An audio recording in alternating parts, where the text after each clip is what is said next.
So our first story comes from Jon Jones, who confirmed the Ngannou fight is dead. It started with a tweet from yesterday. Jon Jones wrote, "Currently in negotiation with the UFC as we speak." An hour later, he followed up with this. "Before even discussing numbers, the UFC was unwilling to pay more for the Francis superfight / for me to move to heavyweight. Said I could possibly earn more in pay-per-view buys." He then hinted at taking a break. He said, "It's been fun, guys. Maybe I'll see you all in a year or two." Then 6 hours passed, and now that he cooled off a bit, he tweeted, "I've had some time to think about it and I'm a lot less emotional. Just sad that the UFC doesn't see my value against the scariest heavyweight in the world.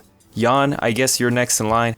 #bad business, #shocked." Jon Jones later replied to a fan confirming that the UFC dropped the fight. Francis Ngannou also confirmed that the fight is dead. He wrote, "In my opinion, the UFC aren't willing to make this Jon Jones fight happen, or at least for what it's worth. No title fight, no super fight. Who knows when it's going to be my next fight. I hope it's not another 11 months or so. #this sucks." Our next story comes from Colby Covington, who went off on Jorge Masvidal. Speaking of Mike Heck, Colby promises to drop Jorge Masvidal if he sees him in the street. Here's the clip. "Me and Street Judas Masvidal are 100% going to fight before it's all said and done. We might fight a couple times because if I see him in the street, it's going to be a fade session. He's going to get put on the concrete. I'm going to drop him on his fucking head and put stitches in the back of his head. It's not going to be nice, Mike. I promise you that." And he knows that. Deep down inside, he knows. But he's willing to take a paycheck in the UFC to get his ass whooped because he knows the UFC is going to pay his fucking medical bills. But besides that, if we fight in the street, I'm going to drop him on his fucking head and he's never going to be the same person again because he's going to be concussed. The concrete's going to mess with him and I'll probably kick his teeth in too while I'm at it. Our next story comes from Mike Perry, who is pissed off at Darren Till. Now, a little context, Mike Perry and Darren Till were on good terms, but a couple weeks ago, Darren Till posted this to his Instagram, which has been deleted for some time now. Till wrote, "Why don't me and this fat just fight on Fight Island to settle our differences? He's only a fat mess, and when I smash his jaw clean off, I'm gonna raw dog his bird fucking muppet." Now, bird is British slang for girlfriend, so you connect the dots. Now, speaking of MMA junkie, a pissed off Mike Perry curses out Darren Till in this interview. Here's the clip. "No crowd." Till's mom too. Darren Till. I want to fight Darren Till. I want to fight him, and I want to jump out the cage like Khabib did and jump kick his mom in the face. He's a fucking piece of shit.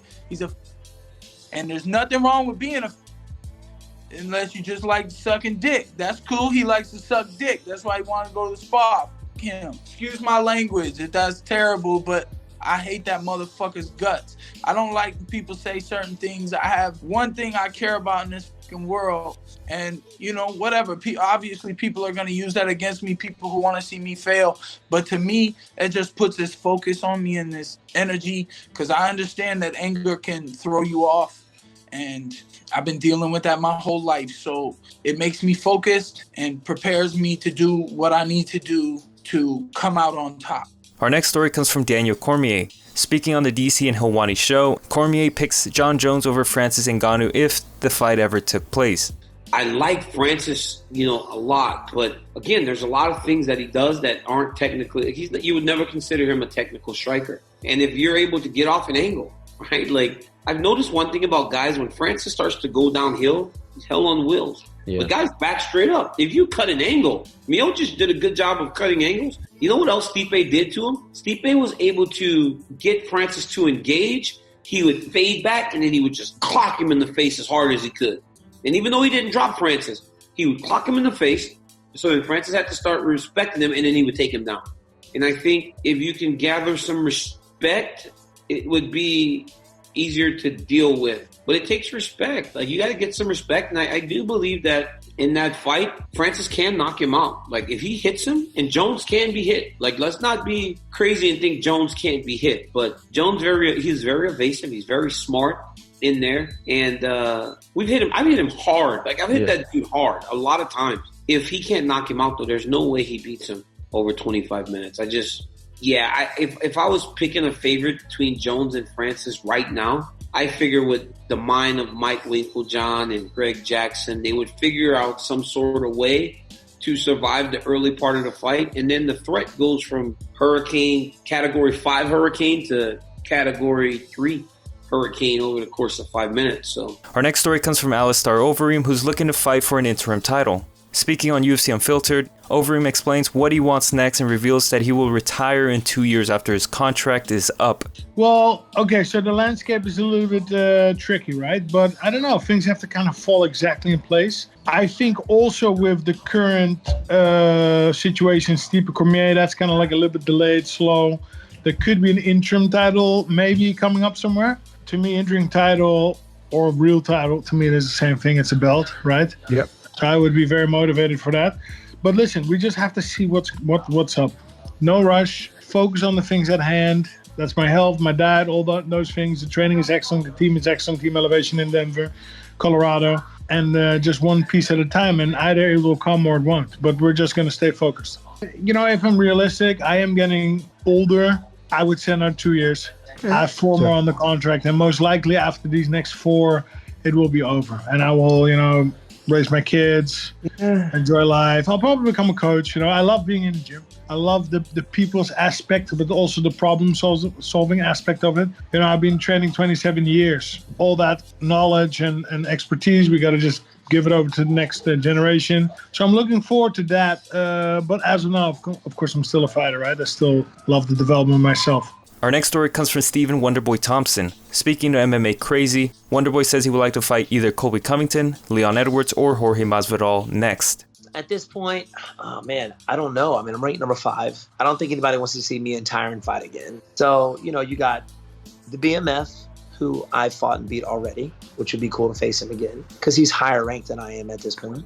Leon Edwards, who's evolving, and I think a lot of people are underestimating him. He's very good. He should be fighting for the title. I don't care what anybody says. He should be fighting for the title. And then you have Colby Covington, who I would love to piece up as well. So any one of these guys, you know, and I'll do what I have to do to get to that next title. I'm not giving up on it. So that's kind of who I have my eye on at this point.